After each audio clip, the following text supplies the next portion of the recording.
આણંદ લોકસભા બેઠકના લોકપ્રિય ઉમેદવાર શ્રી મિતેશભાઈ પટેલના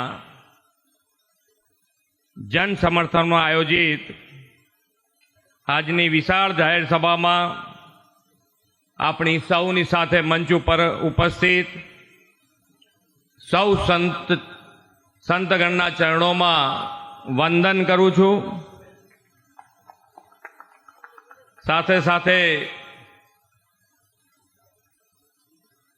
સંતગણની સાથે વડીલ મુરબ્બી જસભાઈ સાહેબને પણ વંદન કરું છું। આણંદ મતક્ષેત્રના લોકપ્રિય સાંસદ તથા ઉમેદવાર શ્રી મિતેશભાઈ પટેલ, ખંભાત વિધાનસભાના ઉમેદવાર શ્રી ચિરાગભાઈ પટેલ, રાજ્યસભાના સાંસદ તથા ક્લસ્ટર ઇન્ચાર્જ શ્રી નરહરિભાઈ અમીન, નાયબ દંડક શ્રી રમણભાઈ સોલંકી, લોકસભાના પ્રભારી શ્રી શબ્દશરણભાઈ બ્રહ્મભટ્ટ, લોકસભાના સંયોજક શ્રી લાલસિંહ વડોદરિયાજી, જિલ્લાના અધ્યક્ષ શ્રી રાજેશભાઈ પટેલ, જિલ્લાના પ્રભારી શ્રી રાકેશભાઈ શાહ, જિલ્લા પંચાયતના પ્રમુખ શ્રી હસમુખભાઈ પટેલ, મારા સાથી ધારાસભ્ય શ્રી યોગેશભાઈ પટેલ, શ્રી ગોવિંદભાઈ પરમાર, શ્રી કમલેશભાઈ પટેલ, શ્રી વિપુલભાઈ પટેલ, પૂર્વ સાંસદ શ્રી દીપકભાઈ પટેલ, શ્રી દિલીપભાઈ પટેલ, પૂર્વ ધારાસભ્ય શ્રી અંબાલાલભાઈ રોહિત, જસવંતસિંહ સોલંકી, શ્રી સંજયભાઈ પટેલ, શ્રી મયુરભાઈ રાવલ, શ્રી જ્યોત્સનાબેન પટેલ, શ્રી વિષ્ણુભાઈ પટેલ, શ્રી નિરંજનભાઈ પટેલ, અમૂલના વાઇસ ચેરમેન શ્રી કાંતિભાઈ સોઢા પરમાર, જિલ્લા સહકારી બેંકના ચેરમેન શ્રી તેજસભાઈ પટેલ, જિલ્લાના મહામંત્રી શ્રી જગતભાઈ પટેલ, શ્રી સુનિલભાઈ શાહ, શ્રી રણજીતસિંહ ચૌહાણ, ચૂંટાયેલા જનપ્રતિનિધિ, સંગઠનના સૌ પદાધિકારી, શુભેચ્છક મિત્રો, વિશાળ સંખ્યામાં ઉપસ્થિત સૌ કાર્યકર્તા ભાઈઓ બહેનો, પ્રેસ મીડિયાના મિત્રો, સૌને મારા નમસ્કાર। જય શ્રી રામ। આજે આપ સૌને ચૈત્રી દુર્ગાષ્ટમીના પાવન પર્વની ખૂબ ખૂબ શુભેચ્છાઓ પાઠવું છું। ગરમી બહુ છે, ગારે ગમે તારે ગમે તે ગરમી પકડી લેવું છે, પણ છે ખરી ગરમી હોય એટલે આ તો। અને આ જો હજુ આપણે કેટલા દિવસ બાકી, હજુ 21 દિવસ બાકી છે હજુ, એટલે ગરમીએ વધતી જવાની ને એમાં આપણે બધાએ છેક સુધી ટકી રહેવાનું છે। અને વોટિંગના દિવસે 100% વોટિંગ કરાવવાનું છે આપણે બધાએ। કેટલાય વર્ષો પછી તમે જુઓ લોકસભાનું ઇલેક્શન, અને લોકસભાનું ઇલેક્શન દરેકને ક્લેરિટી છે કે આપણે વોટ કોને આપવાનો છે, અને એ ક્લેરિટીના કારણે આજે આપણે સૌને ખબર છે કે ભાઈ આ 400 પારનો નારો જે છે એ જન્મથી ઉપદેલો છે। દરેક જન્મ પડ્યું છે કે આ વખતે મોદી સાહેબને 400 પાર સાથે બેસાડવા છે। આપણા અર્થતંત્રની વાત હમણાં અહીંયાથી બકાભાઈ કરતા હતા, પણ કેટલા લાંબા સમય સુધી 2004 થી 2014 સુધી આપણું અર્થતંત્ર 11મા સ્થાને જ હતું। આ 10 વર્ષ માન્ય નરેન્દ્રભાઈના બેઠા પછી કોવિડ જેવી મહામારી દેશ અને દુનિયામાં આવ્યા પછી પણ આપણે આ 10મા સ્થાને જે 11મા સ્થાને જે હતું અર્થતંત્ર, એ આપણે 5મા સ્થાને લઈ આવ્યા। અને આજે ચર્ચા શું છે? પહેલા અર્થતંત્રની ચર્ચા થતી, પણ આપણા દેશના અર્થતંત્રનું થશે શું, આપણા દેશનું શું થશે, આવી ચર્ચા થતી। એની જગ્યાએ આ પહેલું એવું ઇલેક્શન છે લોકસભાનું કે જેમાં આપણે બધાના મોઢે ચર્ચા છે કે આપણે 5મી આર્થિક મહાસત્તાની જગ્યાએ 3જા સ્થાન ઉપર જઈ રહ્યા છે, 3જા સ્થાન ઉપર જઈ રહ્યા છે। માન્ય નરેન્દ્રભાઈના બધા ત્રીજી વખત વડાપ્રધાન બનાવો એટલે ભારતનું અર્થતંત્ર ત્રીજા સ્થાન ઉપર આવશે। અને અર્થતંત્ર જેમ જેમ આટલી ખરાબ પરિસ્થિતિમાં પણ આપણને બીજા બધા દેશો જે મોટા વિકસિત દેશો છે જેના ઉપર આપણને માન હતું કે આ દેશોને કંઈ ના થાય, ગમે તે પરિસ્થિતિ આવે તો એમને કંઈ ના થાય, એવા દેશો પણ આવા સંજોગોમાં ક્યાં તો એમનું અર્થતંત્ર ત્યાં ને ત્યાં છે અથવા તો પાછું પડ્યું છે, એવા સંજોગોમાં આપણું અર્થતંત્ર આગળ વધતું જાય છે. આપણા માટે ગૌરવની વાત છે. માન્ય નરેન્દ્રભાઈને બેઠા પછી દરેકે દરેક સેક્ટરમાં પણ એટલા મોટા પરિવર્તનો આવ્યા છે. આજે જે વિકાસના કામો થાય છે અને વિકાસના કામો અને એની માત્રા કેટલા લેવલની હોય છે એ આપણે સૌને ખબર છે. અત્યાર સુધીમાં 6.5 દાયકામાં જે કામો થયા અને આ 10 વર્ષમાં કામો થયા એ બેની કમ્પેરિઝન નાની મોટી આપ કરી શકો એમ છો કે ભાઈ આજે એમ્સ જેવી હોસ્પિટલ 6.5 દાયકામાં ફક્ત 7 હતી અને આ 10 જ વર્ષમાં 15 બીજી એમ્સ આપી છે. 15 બીજી એમ્સ આપી.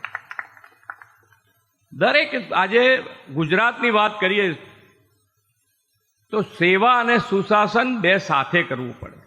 જો આપણે સેવા કરવી હોય તો સુશાસન આપવું જ પડે અને એના આધારે કેવી રીતે થાય? તો આજે આપણે બધા જ હમણાં અહીંયાથી આણંદમાં આપણે સિવિલ હોસ્પિટલ શરૂ કરવા જઈ રહ્યા છે. તો આજે તમે નાના ગામ સુધી સ્વાસ્થ્યનું આપણે મેડિકલ સેન્ટરો બધે ખોલ્યા છે. હજુ પણ ક્યાંક ને ક્યાંક એવી બૂમો આવતી હશે કે ડૉક્ટરો ક્યાંક ને ક્યાંક મળે છે, નથી મળતા, એવી નાની મોટી બૂમ હશે. પણ આ ડૉક્ટરો કેવી રીતે આવે? તો માનનીય નરેન્દ્રભાઈ જ્યારે અહીંયા હતા ત્યારે આપણી મેડિકલના ડૉક્ટરોની સંખ્યા, મેડિકલની સીટો એ ફક્ત 1375 હતી. આજે 40 મેડિકલ કોલેજ સાથે 7000 સીટો આપણે કરી છે. 7000 સીટ ગુજરાતમાં. અને આ 7000 સીટો હોવાના કારણે દર વર્ષે આપણને આ 7000 ડૉક્ટરો મળતા થયા અને ડૉક્ટરોની સેવા આપણને આજે ગામે ગામ મળતી થવાની છે. હજુ 2-3 વર્ષ જશે એટલે તમારે ડૉક્ટરો ક્યાંય નહીં મળે એવું નહીં થાય. તમે કહેશો ત્યાં આગળ ડૉક્ટર હાજર હશે. અને આજે યોગથી આયુષ્યમાન સુધી આજે જે નાનો માણસ શાંતિથી ઘરે સૂઈ શકે છે એનું કારણ શું? તો કે ભાઈ આજે પહેલાં એક વસ્તુ કે યોગા, તો કે ભાઈ જેને પોતાનું શરીર સ્વસ્થ રાખવું છે તો એ માન્ય નરેન્દ્રભાઈએ યોગા શરૂ કરાયા કે ભાઈ તમારા માંદા ના પડો એના માટે યોગા રોજ કરો. પણ કદાચ કોઈ પણ કારણોસર આપણે એમાં યોગા નથી કરી શકતા અને છતાંય ક્યાંય માંદા પડવાનું થયું તો શું? તો માંદા પડવાનું થાય તો આજે એ સ્વાસ્થ્ય સુધારવા માટે 5 લાખ રૂપિયાનું આયુષ્યમાન કાર્ડ દરેક પાસે છે. 5 લાખ રૂપિયાનું. અને ગુજરાતમાં તો એ આપણે 10 લાખ રૂપિયા સેવા કરી છે. 10 લાખ રૂપિયા. અને આ આયુષ્યમાન કાર્ડ એ નાની વસ્તુ નથી. જે સામાન્ય માણસ છે, જે ગરીબ છે, એના માટે જો 3-4 લાખ રૂપિયાની એની પોતાની શરીરની સ્વાસ્થ્ય માટેની સેવા આવે ને 3-4 લાખ રૂપિયાનું, તો આખી જિંદગી એની વ્યાજ ભરવામાં જાય. મૂડી તો જવા દો, વ્યાજ જ ભર્યા કરે. આમ આયુષ્યમાન કાર્ડ એટલી સારી વ્યવસ્થા છે માન્ય નરેન્દ્રભાઈની કે આજે નાનામાં નાનો માણસ, સેવાડાનો માણસ આ કાર્ડ હોવાના કારણે શાંતિથી સૂઈ શકે છે. અને જો એનું સ્વાસ્થ્ય બગડે તો એ સેવા પણ લઈ શકે છે. અને સેવા કેવી? તો કે ભાઈ આ કાર્ડ એકલું ગવર્મેન્ટ હોસ્પિટલમાં ચાલે એવું નથી, પ્રાઇવેટ હોસ્પિટલમાં પણ ચાલે છે.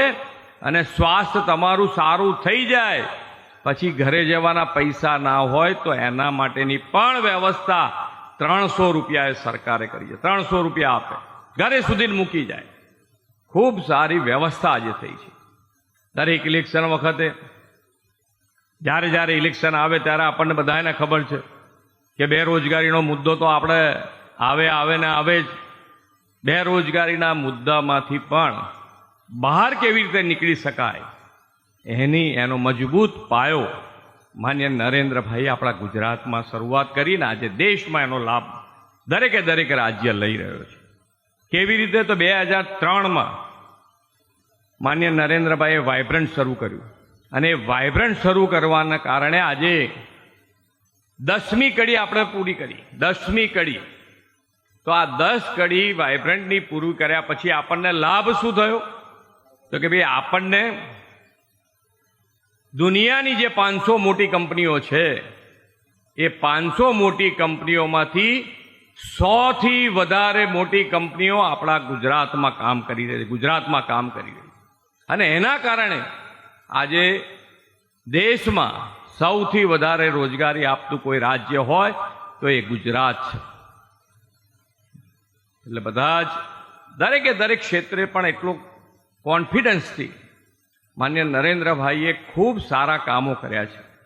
વિકસિત ભારતની વાત 10 વર્ષનો તો છે જ હિસાબ, પણ સાથે 25 વર્ષ અમૃતકાળના એ 25 વર્ષના પણ વિકસિત ભારત બનાવવા તરફ આપણે સૌ આગળ વધી રહ્યા છે. ત્યારે વિકસિત ભારત માટેની પણ વિકસિત ભારત યાત્રા માન્ય નરેન્દ્રભાઈએ શરૂ કરી અને કેટલી યોજનાઓ સરકારની અને સરકારની યોજનાઓના લાભ કેટલા જણ લઈ શકતા, જૂજ લોકો લઈ શકતા, કારણ કે ખબર જ ના હોય.